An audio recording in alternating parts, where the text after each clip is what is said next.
लिखो, हेडिंग लिखो, आगे दूसरी वाली हेडिंग लिखो,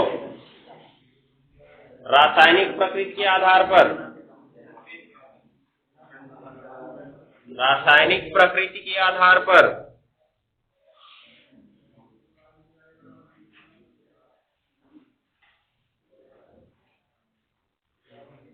ऑक्साइडों का वर्गीकरण चल रहा है। कल अभी हम लोग ऑक्सीजन की मात्रा के आधार पर पढ़े थे, जिसमें संयोजकता के अनुसार बराबर मात्रा होती है उसे क्या कहते हैं? सामान्य ऑक्साइड। जिसमें अधिक मात्रा होती है उसे बहु ऑक्साइड।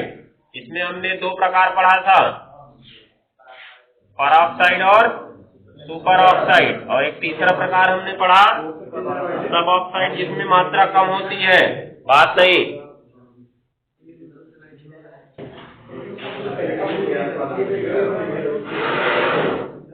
अब ध्यान देते हैं इधर, पहली हेडिंग लिखो, इसमें अम्लीय ऑक्साइड, अम्लीय ऑक्साइड,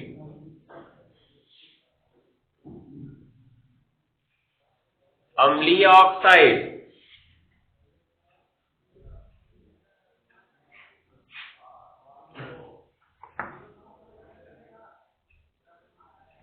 हो गया? तो लिखो, ऐसे ऑक्साइड, ये सब पहले से ही जानते हो, ऐसे ऑक्साइड जो जल में घोलने पर अम्ल बनाते हैं, जो जल में घोलने पर अम्ल बनाते हैं, जो जल में घोलने पर अम्ल बनाते हैं। हो गया? अम्लीय ऑक्साइड कहलाते हैं, अम्लीय ऑक्साइड कहलाते हैं।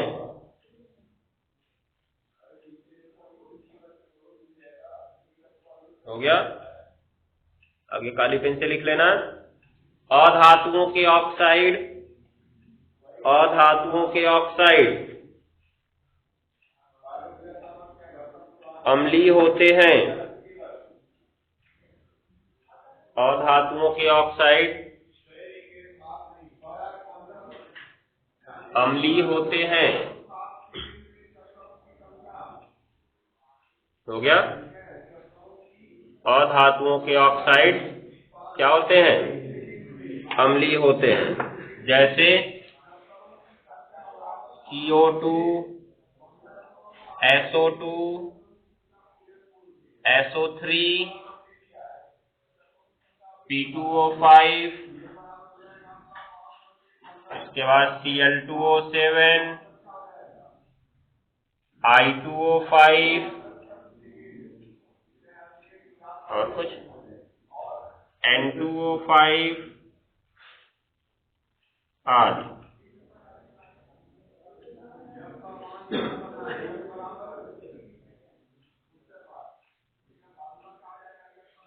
हो गया? ये सारे के सारे अम्लीय ऑक्साइड हैं, सबको जल में घोला जाएगा तो इनका अम्ल बनेगा। इसमें से लगभग का हम लोग पढ़ भी चुके हैं। जैसे देखो, ये तुम्हारा दिख रहा है CO2, CO2 को जब जल में घोलते हैं तो जल्दी तो ये जल में घुलता नहीं है, क्योंकि हमने उस दिन पढ़ा था जब HNO3 का ऑक्सीकारक गुण पढ़ रहे थे।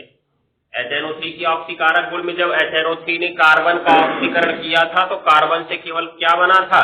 CO2 बना था। आगे तीसरे पद की क्रिया नहीं हुई थी। बाकी में हमने कहा था उनका ऑक्साइड बनेगा और वो जल से क्रिया करके क्या बना लेंगे? अपना अम्ल बना लेंगे। लेकिन कार्बन के साथ ऐसा नहीं हुआ था। तो कार्बन जो है जल्दी जल में घुलता नहीं है, लेकिन अगर घुलता है तो क्या बनाता है? H2CO3, जिसका नाम होता है कार्बोनिक अम्ल। क्या होता है? कार्बोनिक अम्ल। ये ध्यान देना। अब मान लो इसमें से और किसका देख लिया जाए। SO2 या SO3 तो उस दिन बता ही चुके हैं। P2O5 देख सकते हो, ये भी बता चुके हैं शायद। P2O5 प्लस H2O क्या बनता है? H3PO4 फास्फोरिक अम्ल। अभी ये भी ऑक्सीकारक गुण में आया हुआ था, ये नहीं आया था, Cl2O7 नहीं आया था। तो देख लो इसका, ये जब जल में घुलता है तो बनाता है परक्लोरिक अम्ल। कुछ नाम सुना सुना लग रहा है, परक्लोरिक अम्ल। परक्लोरेट कोई सुने हो? परक्लोरेट सुने हो? क्या जो उसमें कहते भी हो कि जल में डालने पर उसको साफ कर देता। कुछ याद आया? लाल दवा अभी याद आया है? नहीं याद आया? लाल दवा है पोटेशियम पर मैग्नेट, समझ गए? पोटेशियम पर मैग्नेट, तो उसका सूत्र होता है KMnO4, और उसी तरह से होता है पोटेशियम क्लोरेट। इसको भी पानी को साफ करने में प्रयोग करते हैं, पोटेशियम क्लोरेट। तो यहाँ पे हम लोग पोटेशियम हटा के क्या रखे हुए हैं? हाइड्रोजन, क्योंकि लवण है, हमको अम्ल बनाना है।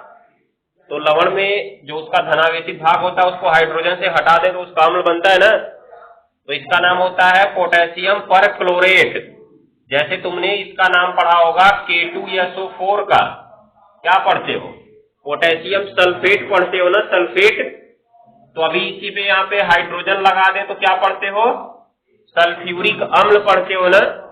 मतलब जो सल्फेट लगा था वो सल्फ्यूरिक में बदल जाता है, इक में बदलता है।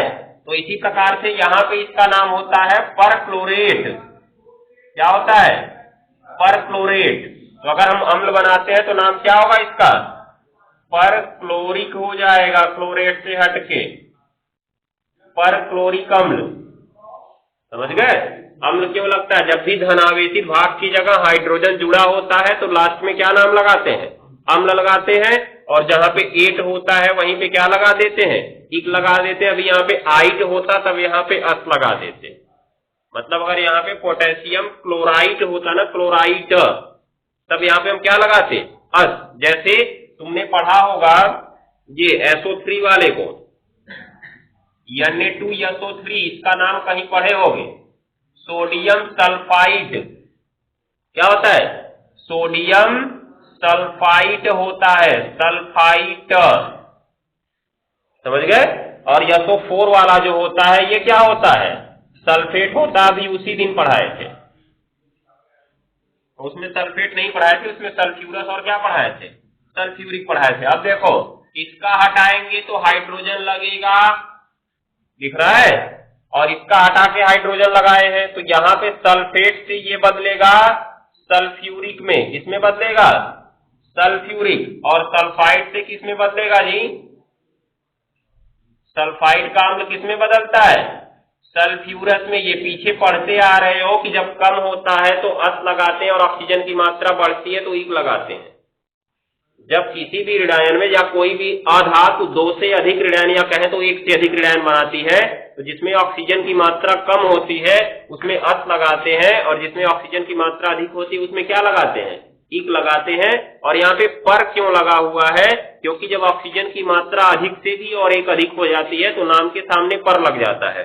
अभी हम लोग हैलोजन में पहुंच रहे हैं ना, तो ये Cl के जो आयन बनते हैं, 4 प्रकार के आयन बनते हैं। चारों प्रकार के आयन का हम वहां पे विस्तार से अध्ययन करेंगे तो वहां पे पता चल जाएगा कि सामने पर क्यों लगा है। अभी एक आएगा जिसमें हाइपो भी लगेगा, तो क्यों लगता है वहां पे हमको पता चल जाएगा। आगे लिख लो इसको। और कोई पता है इसमें? N2O5 का तो जानते ही हो, HNO3 बनाएगा।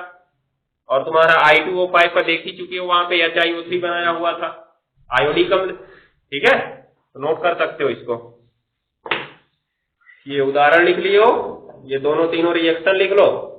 कार्बन डाइऑक्साइड वाला, ये तो मान लो ये भी अभिक्रिया में हो गया था, इसको छोड़ सकते हो। ये वाला लिख लो, जल्दी जल्दी लिखो।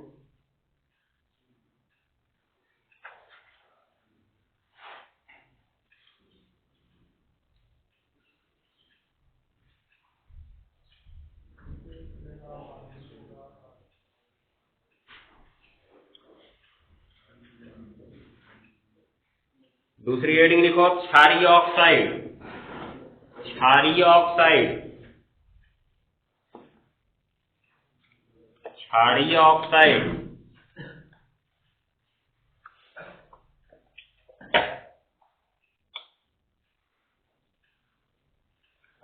क्षारीय ऑक्साइड हो गया। तो लिखो ऐसे ऑक्साइड जो जल में घोलने पर क्षार बनाते हैं, ऐसे ऑक्साइड जो जल में घोलने पर क्षार बनाते हैं,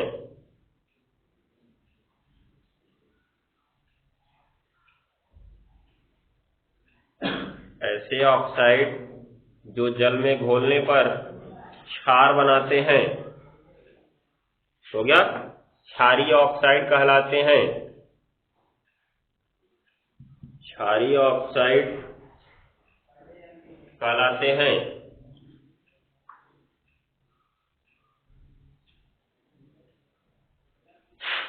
हो गया। आगे लिखो धातुओं के ऑक्साइड क्षारीय होते हैं। धातुओं के ऑक्साइड क्षारीय होते हैं।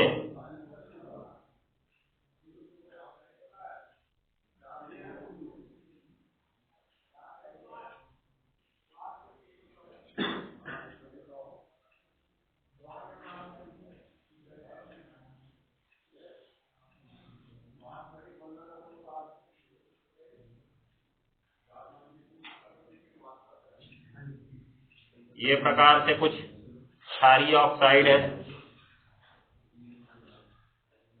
जैसे सोडियम का ऑक्साइड, मैग्नीशियम का ऑक्साइड, एल्यूमिनियम का ऑक्साइड, आयरन का ऑक्साइड, ये आयरन का ऑक्साइड, जिंक का और ये कॉपर का। ठीक है, नोट कर सकते हो। ये सब सिंपल तरीके से बने हुए, सब अपने संयोजकता के अनुसार बने हुए हैं। जैसे Na+ बनाता है, O पे 2- बनता है, तो उस दिन बताए थे कैसे आएगा। उसके बाद MgO Mg2+ बनाता है, O क्या बनाता है 2-, तो 2 से 2 इसका कट जाता है, इसलिए MgO मिलता है। Al2O3 में Al3+ बनाता है, और जबकि ऑक्सीजन कितना माइनस बनाता है, क्योंकि ये सब है क्या, ऑक्साइड है ना, तो ऑक्साइडों में ऑक्सीजन पे कितना आवेश होता है, -2 होता है ना हमेशा, उसमें बदलाव नहीं होने वाला, क्योंकि हम यहाँ पे केवल ऑक्साइड पढ़ रहे हैं, ध्यान दिए रहना।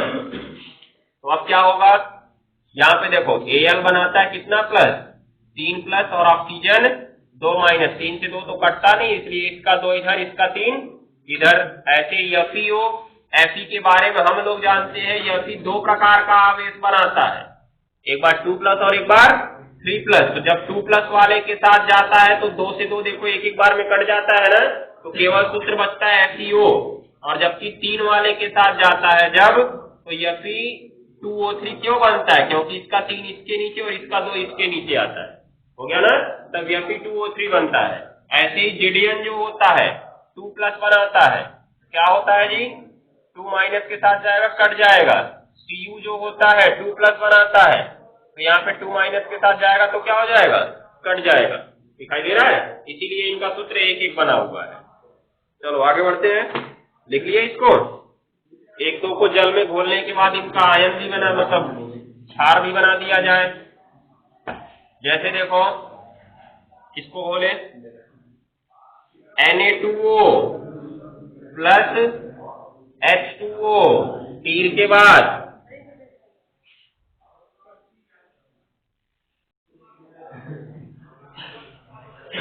Na2O प्लस H2O, तीर के बाद 2NaOH, हो गया, संतुलन है, ठीक है, संतुलित है। किसी और का FeO का देख लो। अब यहाँ पर ध्यान देने वाली बात है, जो FeO का बनाने जाओगे तुम हाइड्रोक्साइड अर्थात क्षार, तो थोड़ा ध्यान देना होगा कि आवेश क्या ले रहे हो तुम। क्यों जी, क्योंकि Fe तो बनाता है 2+ भी, और Fe बनाता है 3+ भी, और इसका हाइड्रोक्साइड बनाते समय इसको किससे जोड़ेंगे, OH से, और OH पे कैसा आवेश होता है, माइनस। तो एक बार इसका 2 इसके नीचे लिखेंगे और इसका 1 इसके नीचे लिखेंगे, तो FeOH और क्या आएगा, ट्वाइस आएगा ना नीचे। और जब 3 वाले के साथ गया है तो OH पे तो हमेशा माइनस रहता है, इसमें बदलाव होता है क्या, नहीं होता है, तो इस बार कितना नीचे जाएगा, 3 नीचे जाएगा। तो Fe के हाइड्रोक्साइड भी 2 प्रकार से बनते हैं, एक बार ट्वाइस और एक बार थ्राइस। तो यहाँ पर बनाते समय थोड़ा ध्यान देना, यहाँ पे ऑक्साइड कौन से आवेश वाला था? ऑक्साइड 2+ वाला है ना, क्योंकि ऑक्सीजन पे 2- है, तो ये 2+ वाला है, इसलिए यहाँ पे हाइड्रोक्साइड भी वही बनेगा। समझ रहे हो? इसी प्रकार जब हम Fe2O3 लेंगे, Fe2O3, तो इस बार कितना प्लस वाला लिए हो? 3+ वाला, तो हाइड्रोक्साइड भी वही प्रकार का बनेगा। ध्यान दिए रहना, ये नहीं कि 2+ वाला लेके झोंके रहो एक कई अपना। देख लेना क्या है, जो परिवर्ती बनाते हैं उनका क्षार भी अलग अलग बनता है। ठीक है, नोट कर लो। हाँ, संतुलित रहेगा, संतुलित कर लो। संतुलित हो गया, दिख नहीं रहा है। यहाँ पे अगर 2 कर दें तो 3 दूना 6 हो गया, यहाँ पे कितना कर दें? 3, तो क्या ठीक है? अब ये वाला, ये ठीक है, ठीक है, चलो नोट कर लो। अम्लीय क्षारीय हो गया, उभयधर्मी बच रहा है, उदासीन बच रहा है। जल्दी करो, चैप्टर बड़ा सोच रहे छोटा है, कुछ हटाया नहीं इसमें, खाली H3SO4 का उत्पादन हटाया, बाकी उसका भौतिक रासायनिक गुण उपयोग है इसमें, मतलब पढ़ना पड़ेगा उसको।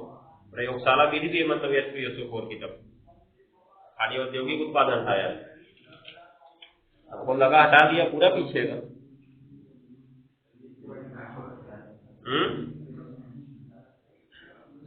हाँ, जब हटाना ही था तो उसको पूरा हटाओ, उसको उत्पादन हटाने क्या मतलब है?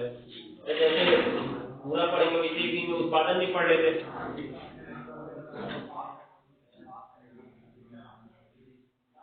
हटाया था नाइट्रोजन वाले में, सही हटाया था, उसमें समझ लो पूरा फास्फोरस ही गायब कर दिया था। हो गया जी। तीसरी हेडिंग लिखो आप, उभयधर्मी ऑक्साइड। उभयधर्मी ऑक्साइड, उभयधर्मी ऑक्साइड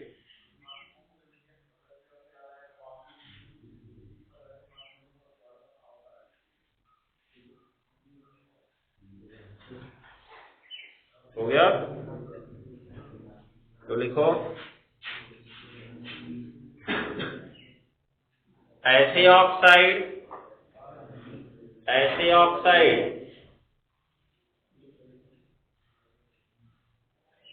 जो अम्ल तथा क्षार दोनों से क्रिया कर लेते हैं, ऐसे ऑक्साइड जो अम्ल तथा क्षार दोनों से क्रिया कर लेते हैं, उभयधर्मी ऑक्साइड कहलाते हैं। उभयधर्मी ऑक्साइड कहलाते हैं। हो गया ना?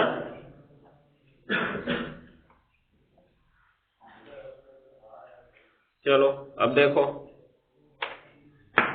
जैसे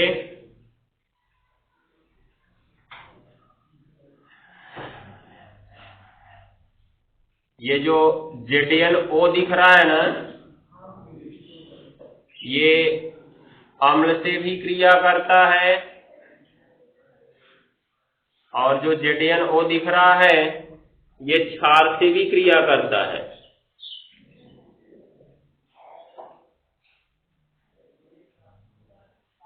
ठीक है, तो इसके साथ तो सिंपल तरीका ZnCl2 बन जाता है, और प्लस क्या बन जाता है? H2O। क्या हो गया? ये ZnCl2 में हाइड्रोजन है? ZnCl2 में हाइड्रोजन दिख रहा है? नहीं। ऑक्सीजन मतलब OH दिख रहा है? नहीं। तो जब H और OH दोनों नहीं दिखता है तो यौगिक क्या होता है? लवण होता है। और प्लस क्या बना है? जल बना है। तो तनिक सोचो, लवण और जल किसकी क्रिया में बनता है? अम्ल और क्षार की क्रिया में ना। और ये तो फिक्स पता है तुम्हें अम्ल है, दिखाई दे रहा है। तो ये किसका काम करेगा? क्षारीय का काम करेगा ना। तो निष्कर्ष दिख रहा है। अभी ZnO क्या दिख रहा है हमको? क्षारीय दिख रहा है, दिख रहा है। दूसरी क्रिया में देखो, दूसरी क्रिया में ये यहाँ पे बनाता है Na2ZnO2, नाम होता है सोडियम जिंकेट, सोडियम जिंकेट। अब देखो यहां पर H दिख रहा है, उसमें नहीं दिख रहा है, उसके बाद OH माइनस नहीं दिख रहा है। ये बनता कैसे देखो, ZnO2 पे 2 माइनस आता है और Na पे क्या आता है, प्लस, अर्थात एक धनायन और एक क्या, ऋणायन। तो ऐसे यौगिक जिनमें एक धनायन और एक ऋणायन होता है क्या कहलाते हैं, लवण कहलाते हैं, यदि उनमें H प्लस या OH माइनस नहीं है तो। इसका मतलब ये भी क्या है, लवण है, और प्लस क्या बनता है यहाँ पर भी H2O बनता है, अर्थात यहाँ पर भी जल बनता है। परंतु इस बार जो हमने प्रयोग किया वो क्या था, क्षार था, तब ZnO कैसा होगा जी, अम्लीय होगा। तो हमने देखा कि जब इसकी अम्ल से क्रिया करा रहे हैं तब ये प्रवृत्ति अपनी क्षारीय रखता है, और जब इसकी क्षार से क्रिया करा रहे हैं तो अपनी प्रवृत्ति कैसी रखता है, अम्लीय रखता है। क्यों, क्योंकि हर परिस्थिति में तो लवण और जल ही बना हुआ है, और लवण और जल किसकी क्रिया से बनते हैं, हमेशा अम्ल और क्षार की ही क्रिया से बनते हैं। तो याद रखे रहना, अम्ल और क्षार की क्रिया से लवण और जल बनता है। तो जब हमने अम्ल की क्रिया कराई तो ये क्षार की प्रवृत्ति दिखा दिया, क्योंकि लवण और जल बना दिया, और जब क्षार से क्रिया कराए तो फिर लवण और जल बना दिया। इसका मतलब कैसी प्रवृत्ति दिखा रहा है, अम्ल की प्रवृत्ति। तो ये अम्ल से भी क्रिया कर रहा है, क्षार से भी क्रिया कर रहा है, अर्थात इसमें अम्लीय प्रवृत्ति भी है और क्षारीय प्रवृत्ति भी है। इसलिए हम इसको कैसा ऑक्साइड कह सकते हैं, उभयधर्मी ऑक्साइड कह सकते हैं, मतलब दोनों प्रवृत्ति रखता है ये। ऐसा ही एल्यूमिनियम वाला जो पीछे Al2O3 लिखा है ना, वो भी ऐसा काम करता है, नोट कर लो। जैसे मतलब कहां तक लिखे अभी,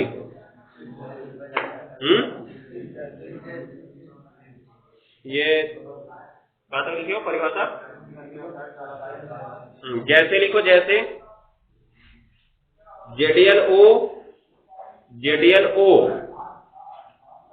कामा PbO लेड ऑक्साइड, PbO हो गया। उसके बाद Al2O3 हो गया। फिर Sb2O3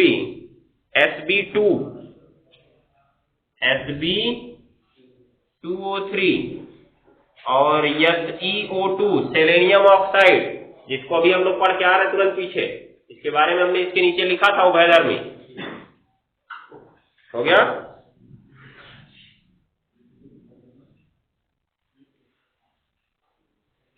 लास्ट नंबर लिख लो, उदासीन ऑक्साइड, इसको अच्छा विक्रिया लिख लो ना, हम सोचे लिख लिए।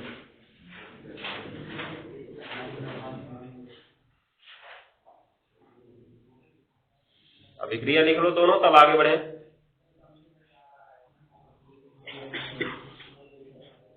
देखो नीचे रीडिंग अब, उदासीन ऑक्साइड,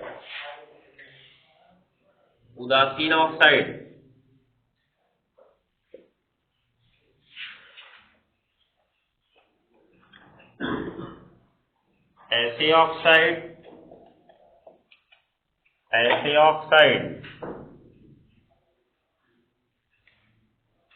जो न तो अम्लीय होते हैं न ही क्षारीय होते हैं, नाम से यह स्पष्ट है। ऐसे ऑक्साइड जो न तो अम्लीय होते हैं न ही क्षारीय होते हैं,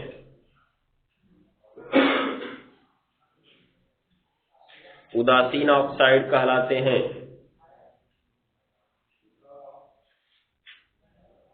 उदासीन ऑक्साइड कहलाते हैं,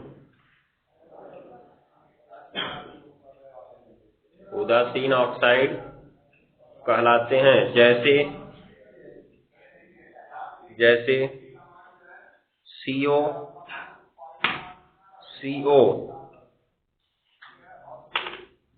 जैसे CO, N2O, NO आदि।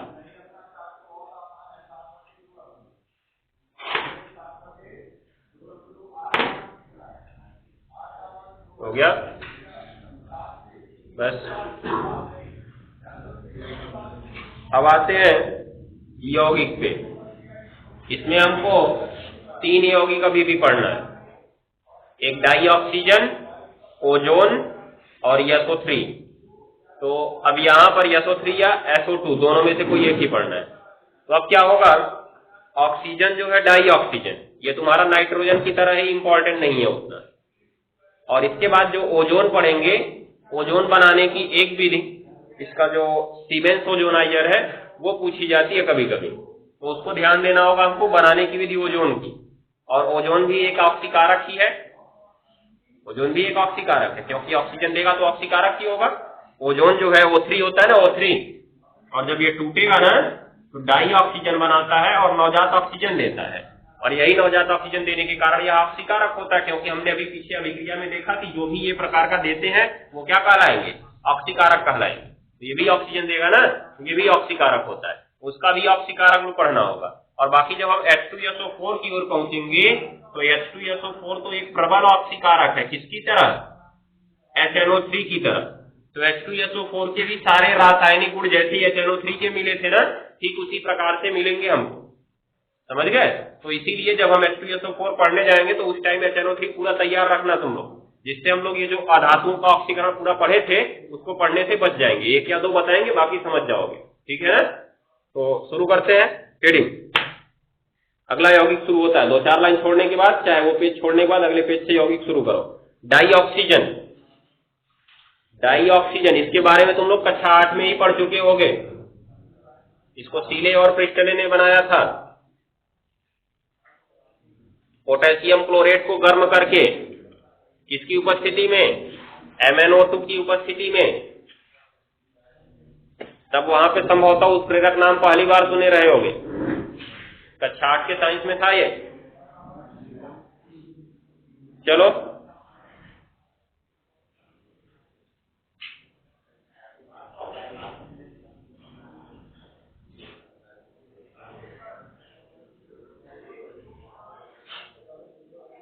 लिखेंगे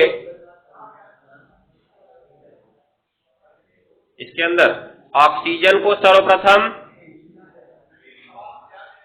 ऑक्सीजन को सर्वप्रथम, ऑक्सीजन को सर्वप्रथम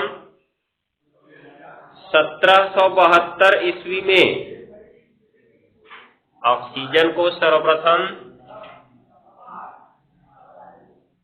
1772 ईस्वी में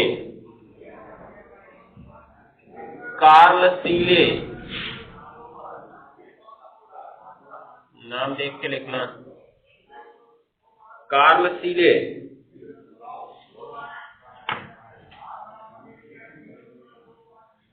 हो गया, और जोसेफ प्रिस्टले, और जोसेफ प्रिस्टले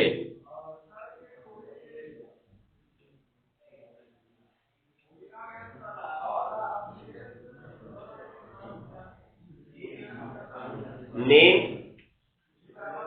जोसेफ प्रिस्टले प है प, जोसेफ प्रिस्टले ने मर्क्यूरिक ऑक्साइड,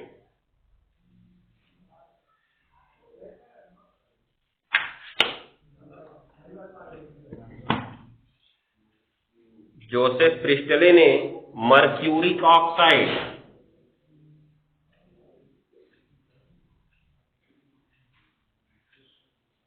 मर्क्यूरिक ऑक्साइड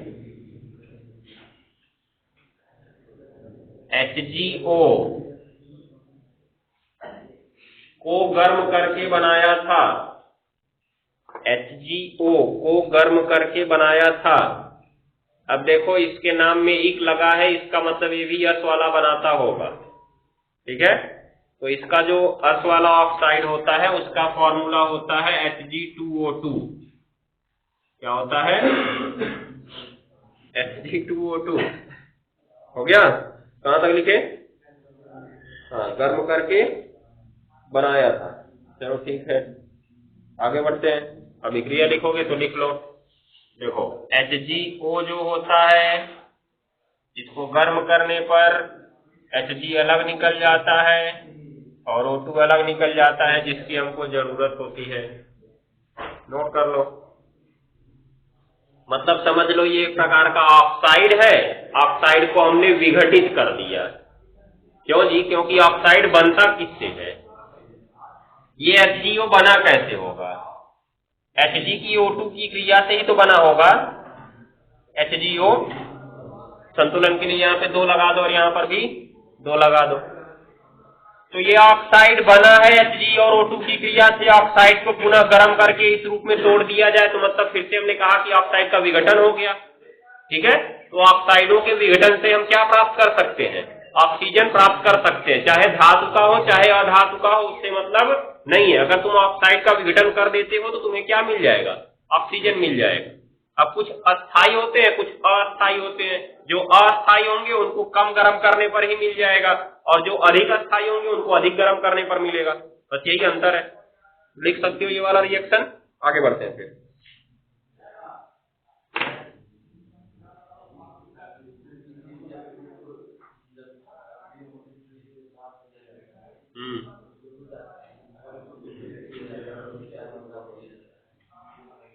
विघटित करना है तो मिनिमम तो उतना ताप तुम्हें देना ही पड़ेगा, ध्यान दिए रहना।